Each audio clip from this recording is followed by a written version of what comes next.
आज अपन 8वीं क्लास की प्रश्नावली नंबर 6.1 को हल करेंगे। ठीक है, देखो इस प्रश्नावली को हल करने से पहले अपन ये पढ़ेंगे कि एक्चुअली में घन क्या होता है तथा कौन कौन सी घन संख्याएं होती है। फिर इन सवालों को अपन हल करेंगे। जैसे कि देखो, सबसे पहले घन क्या होता है कि किसी संख्या को उसी संख्या से 3 बार गुणा करने पर प्राप्त गुणनफल को पूर्ण घन संख्याएं कहते हैं। ठीक है, देखो किसी भी संख्या यानी कि अपन कोई भी एक संख्या ले लेते हैं 2, उसको 3 बार गुणा करना, कितना 3 बार, या कि इंटू 2।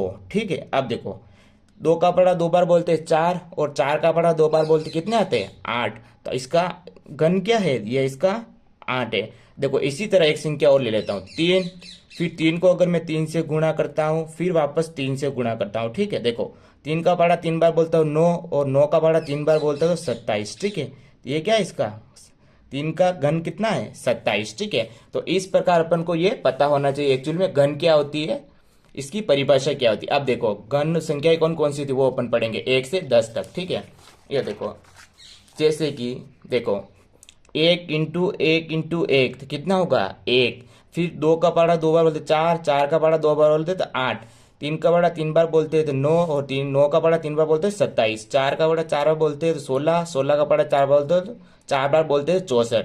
तो इस तरह मैंने 1 से 10 तक संख्याओं के घन संख्या निकाली रखी। ठीक है, 1 से स्टार्ट होकर 1000 पर समाप्त है ये। ठीक है, अब अपन इनको सवाल करेंगे। देखो सवाल क्या है कि निम्नलिखित में से कौन सी संख्याएं पूर्ण घन नहीं है, मतलब इनमें से अपन को बताना है कि कौन सी संख्या पूर्ण घन नहीं है। तो सबसे पहले अपन क्या करेंगे, इस 216 का अभाज्य गुणनखंड करेंगे। ठीक है, तो ये मैं लिखता हूं 216। ठीक है, देखो अभाज्य गुणनखंड का अपन ये चिन्ह बना। तो अब देखो अगर सबसे पहले क्या, अगर किसी भी संख्या का अगर अभाज्य गुणनखंड करना हो, ठीक है, तो इसका इकाई के स्थान पे देखो, इकाई के स्थान पे कितना 6 है, यानी कि किसी भी संख्या के अगर इकाई के स्थान पे 0 हो, 2 हो, 4 हो, 6 हो, 8 हो, तो इसमें 2 का भाग चला जाता। अब देखो यहाँ पे मैं लिखता हूँ 2।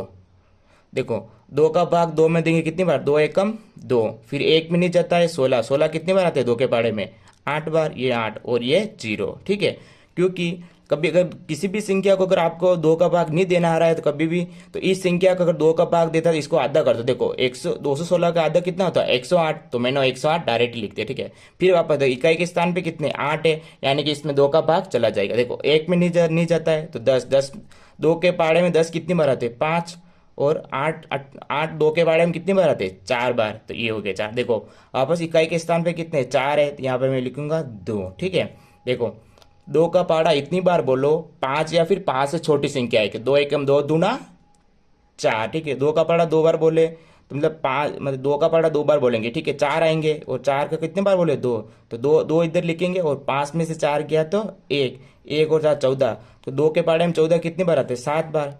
अब देखो इसके इकाई के स्थान पे 7 है, यानी कि इसमें 2 का भाग नहीं जाएगा। अब अपन कितने का देगा 3 का। देखो अब 3 के पाड़े में 27 कितनी बार आते हैं 9 बार, वापस 9, 3 के पाड़े में आएंगे 3, कितनी बार आते हैं 3 बार, हो ये 3, तो ये। अब देखो अब मैंने कि अब हमेशा ध्यान रखना कि घन संख्याओं में हमेशा अपन तीन तीन अंकों का एक जोड़ा बनाता है। ठीक, अब देखो 2, देखो कितनी बार 2 है 3 बार 2 है, 2 इंटू 2 फिर 3, 3 इंटू 3। ठीक है, यानी कि देखो अब इसके देखो अपन घन में कितने 3 अंकों का एक जोड़ा बनाते हैं, ये एक जोड़ा बन गया और ये एक जोड़ा बन गया। ठीक है, यहाँ से अपन 2 ले लेते हैं, ये 2 फिर इंटू ये 3, यानी कि ये किसका मतलब इसका ये क्या, ये एक पूर्ण घन संख्या है क्योंकि इसके पूरे जोड़े बन गए। ठीक है, और इसका अगर ये मतलब निकल, यहाँ पे लिखूंगा नहीं, देखो इसको डायरेक्ट अपन यहाँ पे अपन लिख देंगे 216। ठीक है, ये क्या, यह एक पूर्ण घन संख्या है क्योंकि अपन घन संख्याओं में 3 अंकों का जोड़ा बनाते हैं, तो इन सभी का 1 2 मतलब 1 2 3, ये 3 अंकों का एक जोड़ा, फिर 1 2 3 ये वापस 3 अंकों का एक जोड़ा। ठीक है, इस प्रकार